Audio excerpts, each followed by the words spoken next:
ఓం శ్రీ గురుభ్యో నమ. వాగర్ధావ సంప్రోక్తో వాగర్ధ ప్రతిపత్తే జగతో పితరో వందే పార్వతీ పరమేశ్వరో. వ్యాసాయ విష్ణురూపాయ వ్యాసరూపాయ విష్ణవే నమో వై బ్రహ్మనిదే వాసిష్ఠాయ నమో నమ. గురు బ్రహ్మ గురు విష్ణు గురుదేవో మహేశ్వర గురు సాక్షాత్ పరబ్రహ్మ తస్మై శ్రీ గురవే నమ. ఓం శ్రీమాత్రే నమ. కేతు గ్రహము, కేతు జ్ఞానానికి ప్రతీక అంటారు. అంటే కేతువు యొక్క అనుకూలత కూడా ఉండాలి. అంటే ఛాయాగ్రహాలు అంటావు, ఛాయాగ్రహాల్లో రాహుకేతువులు కూడా చాలా ఇంపార్టెంట్ ఇక్కడ. అలానే ఇవి నోడల్ పాయింట్స్ అంటారు. ఈ నోడల్ పాయింట్స్లో కేతు జ్ఞానాన్ని ఇచ్చే గ్రహం కాబట్టి కేతు మనకి ఎలాంటి ఫలితాలు ఇవ్వబోతుంది? ఎందుకంటే కేతువు ప్రస్తుతము పుబ్బా నక్షత్రంలో శుక్ర నక్షత్రంలో ఉన్నారు. ఈ శుక్ర నక్షత్రంలో ఉండటం వల్ల ఎలాంటి ఫలితాలు జరగబోతున్నాయి అంటే మార్చి మనకి 29వ తారీఖు వరకు కూడా తెల్లవారుజాము వరకు కూడా ఎలాంటి ఫలితాలు జరగబోతాయి అంటే శుక్ర నక్షత్రంలో కేతు ఉండటం వల్ల ఎలాంటి ఫలితాలు జరుగుతాయి అంటే సహజంగా కుజవత్ కేతు అంటారు. ఈ కేతు యొక్క ఫలితాలను మనం చూసుకునేటట్టయితే మేషాది ద్వాదశ రాశుల వాళ్ళకి ఏ విధంగా ఫలితం ఉండబోతుందో ఒక్కసారి మనం పరిశీలన చేద్దాం. వృషభ రాశి వాళ్ళకి కేతు యొక్క ప్రభావం ఏ విధంగా ఉండబోతుంది? వృషభ రాశి వాళ్ళకి సహజంగా ఏమిటంటే చతుర్థ స్థానంలో సింహరాశిలో సంచారం చేయటం వల్ల ఎలాంటి ఫలితాలు జరుగుతాయి అంటే వృషభం, మిథునం, కర్కాటకం, సింహం. అంటే ఇక్కడ చతుర్థ స్థానం అయింది అంటే తల్లి తండ్రి యొక్క ఆరోగ్యాన్ని మనం ప్రాధాన్యత ఇవ్వాలి. వాళ్ళ యొక్క ఆరోగ్యం కూడా చాలా ఇంపార్టెంట్. ఆరోగ్య విషయంలో కూడా కొంత శ్రద్ధ పెట్టండి. అలానే ఇక్కడ కుటుంబ సభ్యుల మధ్య అభిప్రాయ భేదాలు రాకుండా చూసుకోండి. అంటే డిఫరెన్స్ ఆఫ్ ఒపీనియన్స్ అంటే వైఫ్ అండ్ హస్బెండ్ మధ్యలో ఉండొచ్చు, బ్రదర్స్ అండ్ సిస్టర్స్లో ఉండొచ్చు. కరెక్ట్గా బాండింగ్ అనేది చాలా ఇంపార్టెంట్. అంటే డిస్ప్యూట్స్ ఎప్పుడు కూడా ఇంపార్టెంట్ కాదు. లైఫ్లో ఎప్పుడు కూడా పునరపిజనం మనం బతికేది లేదు, పెట్టేది లేదు. ఏదో కళ్ళు మూసుకుపోతాయి కొన్నాళ్ళ తర్వాత, అది గ్యారంటీ. కాబట్టి ఉన్నన్ని రోజులు కూడా ఈగో ప్రాబ్లమ్స్ అన్నీ కూడా తగ్గించుకొని మనం చూడాలి ప్రపంచంలో ఎలా ఉంటుందంటే ఎలా ఉండబోతున్నారు, ఒక ముఖ్యమంత్రి ఎలా ఉండబోతున్నాడు, తర్వాత ఒక ఆఫీసర్ ఎలా ఉండబోతున్నాడు అంటే వాళ్ళ దగ్గర ఉన్న మంచి విషయాలు మనం నేర్చుకొని ముందుకు వెళ్ళాలి. ఎంత చదువు చదివినా కూడా మనిషి ఉండేది లేదు, ఎంత పేరు ప్రఖ్యాతులు ఉన్నా కూడా మనం ఉండేది లేదు. ఏదో ఉన్నంతకాలం ప్రశాంతంగా జీవించి ముందుకు వెళ్ళాలి. అంటే అభిప్రాయ భేదాలు తొలగించుకోవాలి. అభిప్రాయ భేదాలు తొలగించుకొని సామరస్య వాతావరణం ఏర్పడే అవకాశాలు అనేవి మీకున్నాయి. ఏర్పరచుకోండి అని కూడా చెప్తున్నాను. సమాజంలో మీ మాట యొక్క విలువ బాగా పెరగటం ఒకటి. అంటే మీరు ఏం చెబితే అది విలువ పెరిగే అవకాశాలు ఎక్కువ ఉంటుంది. అలా రియల్ రంగంలో వాళ్ళకు కూడా అనుకూలంగా ఉంటాం. రియల్ ఎస్టేట్ వ్యాపారస్తులకు కూడా అనుకూలంగా ఉంటాం. లాభదాయకంగా ఉండే అవకాశాలు ఎక్కువ ఉంటాం. మొండి బాకీలు వసూలు కావటం, పెండింగ్ పనులు పరిష్కారం అయ్యే అవకాశాలు ఎక్కువగా ఉంటాయి. ఆర్థికంగా ఎలాంటి ఇబ్బందులు ఉండవు. ఎలాంటి ఇబ్బందులు ఉండకుండా ఫైనాన్షియల్ పరంగా డెవలప్మెంట్ చెందే అవకాశాలు ఎక్కువ ఉంటాయి. కాబట్టి ఇక్కడ కోర్టు సమస్యలు కూడా పిత్రార్జితం ద్వారా వచ్చే సమస్యలన్నీ తొలగిపోతాయి. ఫైనాన్షియల్ పరంగా డెవలప్మెంట్ అయ్యే అవకాశాలు ఎక్కువ ఉంటాయి. సమాజంలో మీరు ఏం చెప్తే అది మాటకు విలువ పెరిగే అవకాశాలు ఎక్కువ ఉంటాయి. కానీ శత్రువులు కూడా బాగా పెరిగే అవకాశాలు ఎక్కువ ఉంటాయి. ఎవరు శత్రువులు ఎవరు మిత్రులు? ఈ మధ్యకాలంలో ఏంటంటే ఆ శత్రువుల్ని కూడా ఆలోచన చేస్తున్నారు, వాళ్ళు మంచివాళ్ళ చెడ్డవాళ్ళని. అయితే ఇక్కడ మంచి వాళ్ళ కంటే కూడా చెడ్డవాళ్ళ యొక్క ప్రాధాన్యత చాలా ఎక్కువగా ఉంటుంది. అలాంటి ప్రాధాన్యత ఇవ్వద్దండి. నిజంగా లైఫ్ లాంగ్లో ఎలాంటి మంచి వాళ్ళు ఉండబోతున్నారు అనేది కూడా చూసుకోండి. అలానే ఉద్యోగస్తులకు వచ్చేటప్పుడు కొంత అనుకూలంగా ఉంటుంది. ఉద్యోగస్తులు కొంత ప్రతి విషయాన్ని కూడా పక్కన కొలీగ్స్కి చెప్పకుండా ఉండటం చాలా ఇంపార్టెంట్. ఇలాంటి విషయాల్లో కొంత శ్రద్ధ పెట్టి ముందుకు వెళ్ళండి. నేను కొన్ని పరిహారాలు చెప్పబోతున్నా. ఆ పరిహారాలు మీరు చేసుకోండి, మీకు మంచి జరిగే అవకాశాలు ఖచ్చితంగా ఉంటాయి. ఇవన్నీ కూడా గోచార రీత్యా తిప్పబడే ఫలితాలు అంటారు. అంటే గోచారం కూడా ప్రాధాన్యత ఉన్నా బర్త్ చార్టు జన్మజాతకం చాలా ఇంపార్టెంట్. చాలామంది కూడా లైఫ్లో నాకేమి జరగట్లేదు, ఫైనాన్షియల్ పరంగా ఇబ్బందులు ఉంటాయి, మ్యారేజ్ జరగట్లేదు, సంతానం కలగట్లేదు, ఒక వ్యాపారంలో నేను ఉండలేకపోతున్నాను, ఇల్లు కొనుగోలు చేయలేకపోతున్నాను చాలామంది చెబుతుంటారు సహజంగా. కానీ నిజం చెప్పాలంటే ఏమిటనంటే వాళ్ళు బర్త్ చార్ట్ను సరిగా అనుసరించకపోవటం అంటే ఏంటంటే జీవితం అనేది ఎప్పుడు కూడా మన చేతుల్లోనే ఉంటుంది. మన చేతుల్లో ఉండటం అంటే ఏంటంటే భగవంతుడి యొక్క అనుగ్రహం ఉండాలి. అలానే మన జాతక పరంగా ఏదైతే దోషాలు ఉంటాయో ఆ దోషాలను నివారణ చేసుకోవడం కూడా చాలా ఇంపార్టెంట్. దగ్గరికి వచ్చే వాళ్ళందరూ కూడా చాలామంది కూడా ఎందుకు పొరపాటు పడుతున్నారో నేను చాలా రీసెర్చ్ చేశాను. నేను 95 దగ్గర నుంచి ఆస్ట్రాలజీలో ఉన్నాను. అది MSc mathematics, MA astrology, MA English, MA Telugu. మా పూర్వీకులందరూ కూడా జ్యోతిష సిద్ధాంతులే.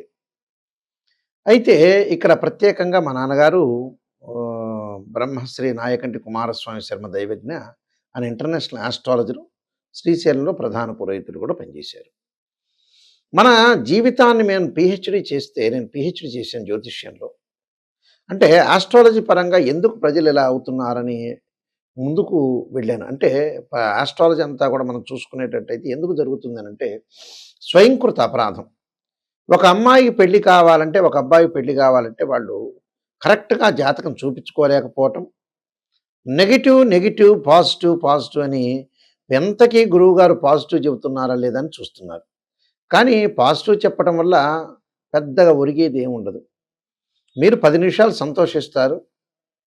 ఇక సంతోషించిన తర్వాత ఇంకో 10 సంవత్సరాల తర్వాత గురువుగారు చెప్పింది జరగట్లేదు అని అనుకుంటారు. స్త్రీయ లోపం పెరుగుట పెద్ద విద్య. లోపం మెరిగిన వాడే పూర్ణుడవుతాడట. మనలో లోపాలను మనం సవరణ చేసుకొని ముందుకెళ్తేనే లైఫ్ అనేది ఉంటుంది. ఒక జాతకాన్ని చూపించుకునే ముందు మన జాతకంలో దోషం నా వివాహం కావట్లేదు, సంతానం కలగట్లేదు అనంటే జాతకంలో 100% దోషం ఉన్నట్టే గుర్తుపెట్టుకోండి. ఏ జ్యోతిష్యుల దగ్గర చూపించినా చూపించకపోయినా మీ జాతకం అనేది, ఇప్పుడు ఒక డాక్టర్ దగ్గరికి వెళ్ళాం. ఆ డాక్టర్ దగ్గరికి వెళ్ళినప్పుడు షుగర్ వచ్చింది అనంటే శరీరంలో ఇన్‌బ్యాలెన్స్ తప్పినట్టే. బీపీ వచ్చిందంటే బ్లడ్‌లో తేడా వచ్చినట్టే. అలానే జాతకంలో వివాహం కాలేదు, సంతానం కలగట్లేదు అనంటే జాతకపరంగా దోషం ఉన్నట్టే. అది గోచారరీత్యా కాదు. గోచారం అనేది ఏందంటే సహజంగా నేను పదే చెబుతున్నా. ఒక చెట్టు ఉంటుంది. ఆ చెట్టుకు వేళ్ళు ఉన్నది బర్త్ చార్ట్. వేళ్ళంటే చాలా ఇంపార్టెంట్ అక్కడ. వేళ్ళ తర్వాత కాండం ఉంటుంది. కాండం తర్వాత కొమ్మలుంటాయి. ఆ కొమ్మల తర్వాత ఆకులుంటాయి. ఆకులు ఎలా ఉంటాయి? వింటర్ సీజన్‌లో రెయిన్ సీజన్‌లో వస్తాయి. వింటర్ సీజన్‌లో అలానే ఉంటాయి. సమ్మర్ సీజన్‌లో కింద పడిపోతాయి. అదే గోచారం అంటారు. గోచారం ఇంపార్టెంట్ కాదు. ఎప్పుడు కూడా birth chart, name, date of birth, time, place of birth తీసుకొని D16 చార్ట్స్ అంటే 16 లగ్న కుండల్ని మనం చూస్తేనే జాతకం తెలుస్తుంది. ఎలా పడితే అలా జాతకం తెలియదు. మ్యాథమెటికల్ క్యాలిక్యులేషన్ కూడా చాలా ఇంపార్టెంట్. ఎప్పుడు కూడా జీవితంలో మనిషి బాగుపడకపోవడానికి కారణం ఏంటంటే ఫస్ట్ స్వయంకృత అపరాధం. నిజమే గురువుగారు చెప్పారు, జాతకపరంగా నాకు ఇన్ని సంవత్సరాలైంది పెళ్లి కాలేదు, నాకు ఇన్ని సంవత్సరాలైంది సంతానం కలగలేదు, ఇన్ని సంవత్సరాలైంది నేను డెవలప్మెంట్ చెందలేదు అంటే జాతకపరంగా మీరు పర్ఫెక్ట్‌గా రెమెడీస్ చేసుకోవాలి. కొన్ని జాతకాల్లో చిన్న రెమెడీస్ ఉంటాయి. కొన్ని జాతకాల్లో పెద్ద రెమెడీస్ ఉంటాయి. ఆ రెమెడీస్ కొంతమంది చేయకుండా ఎంతో ఖర్చవుతుంది, 40,000 అవుతుంది, 30,000 అవుతుంది, 50,000 అవుతుందని ఖర్చుకు వెనకాడిన వ్యక్తులే ఫెయిల్ అయిపోతున్నారు ఇక్కడ. అలానే ఖర్చు చేయట్లేదు ఆ మనిషి. రూ. 50,000, రూ. 60,000 సెల్ ఫోన్ కొంటున్నాడు, ఎంజాయ్‌మెంట్ చేస్తున్నాడు, అన్ని రకాలు చేస్తున్నాడు. అంటే జీవితానికి మనకు కావాల్సింది ఏదైతే ఉంటుందో దాన్ని డబ్బు ఖర్చు పెట్టాలి. పొద్దుగులు డబ్బులు ఖర్చు పెట్టడం కాదు. మేము ఎగ్జాంపుల్ చాలామంది చూస్తుంటాం. హైదరాబాద్ నుంచి ఒక అబ్బాయి విశాఖపట్నంలో ఉంటాడు. దానికి ఖర్చు అవుతుందని కొంతమంది వెనకాడే వాళ్ళు ఉంటారు. కానీ మంచి ఎక్కడైతే ఉంటుందో డబ్బు పెట్టి కొనుక్కోవాలి. చెడుని డబ్బు పెట్టి వదిలేయాలి. అలాంటివి మన వాళ్ళకి చేత కావట్లే. చాలామంది కూడా మేము రీసెర్చ్ చేస్తే ఎందుకు లైఫ్‌లో వీళ్ళు పొరపాటు పడుతున్నారు, నిజంగా అసలు ఎందుకు వీళ్ళని బాగు చేయాలనే ఒక నేను ఆలోచన చేస్తుంటాను. అంటే మా ఫాదర్ గాని, మేము గాని గతంలో డిస్కషన్ చేసేవాళ్ళు. ఎందుకు డెవలప్‌మెంట్ కాలేకపోతున్నారంటే నిజంగా జాతకపరంగా కొంతమంది ఏం చేస్తారంటే మొండిగా ఉండటం, ఒక వృత్తి ప్రొఫెషన్‌లో ఆస్ట్రాలజీ పరంగా వెళ్ళాలంటే అలా చేయలేకపోవటం, ఏదో వాళ్ళకిష్టం వచ్చిన వృత్తి చేయటం, ఇష్టం వచ్చినట్టుగా రాజకీయంలోకి ఇప్పుడు ఎలక్షన్స్ వస్తున్నాయి. ఎలక్షన్స్‌లో వద్దు అనంటే రాజకీయంలో పోటీ చేయటం, డబ్బులు పోగొట్టుకోవటం. కొంతమంది బాబు ఈ ఇల్లు కొనుక్కోండి, మీ దగ్గర డబ్బులున్నాయి, ఇల్లు కొనుక్కోండి అని చెబితే కొంతమంది కొనుక్కోలేకపోవటం. ఎందుకంటే సలహాలు అనేది చాలా ఇంపార్టెంట్ ఇక్కడ లైఫ్‌లో. ప్రతిదీ కూడా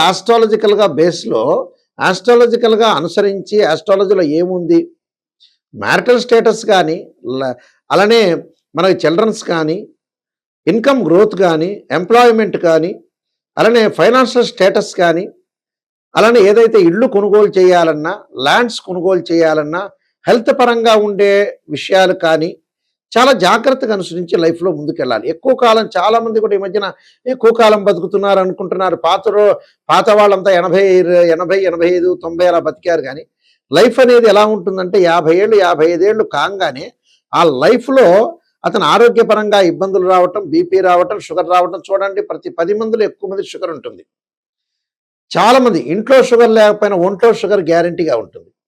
అంటే లైఫ్ అనేది గ్యాస్ ట్రబుల్ రావటం. అందువల్లే పాత రోజుల్లో చిన్నప్పుడు వివాహం చేసేవాళ్ళు 24, 25కే చేస్తే ఖచ్చితంగా తండ్రికి 78 ఏళ్ళు వచ్చేటప్పుడు 53 ఏళ్ళ కొడుకుంటేవాడు.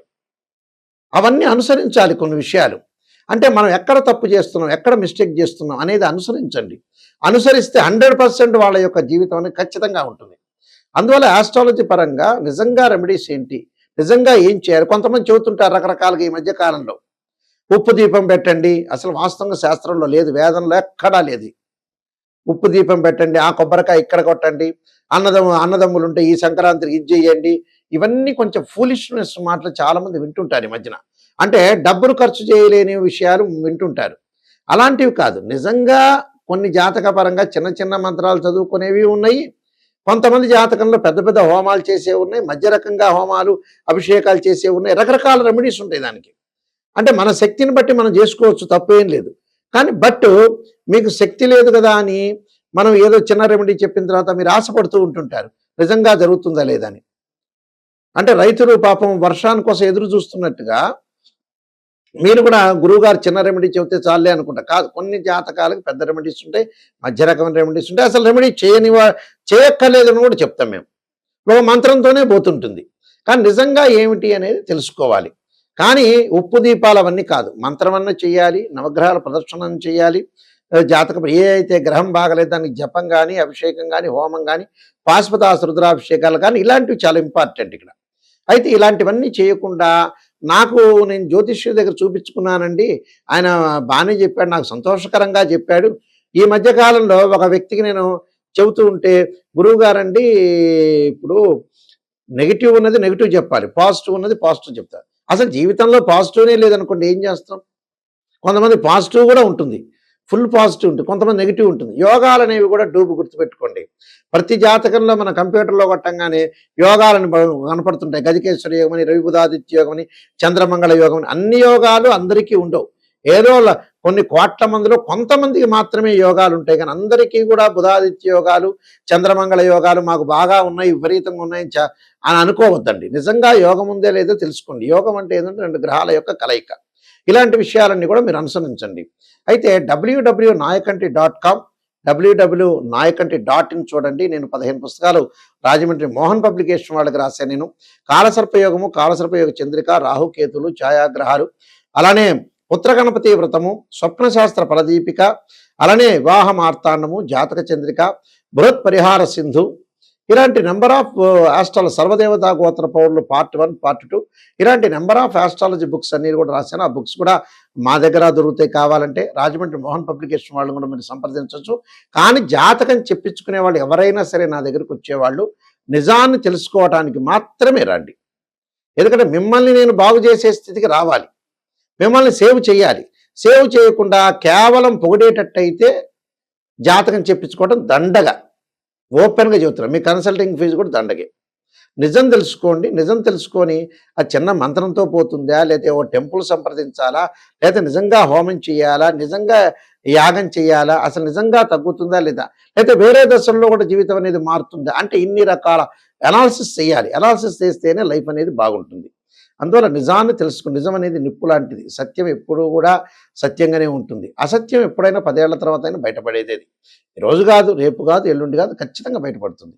కాబట్టి మీ అందరికీ కూడా తప్పకుండా మంచి జరగాలని, శ్రీ పరమేశ్వరుడి యొక్క కరుణాకటాక్షం ఉండాలని ఆశిస్తూ సర్వే జనా సుఖినో భవంతు.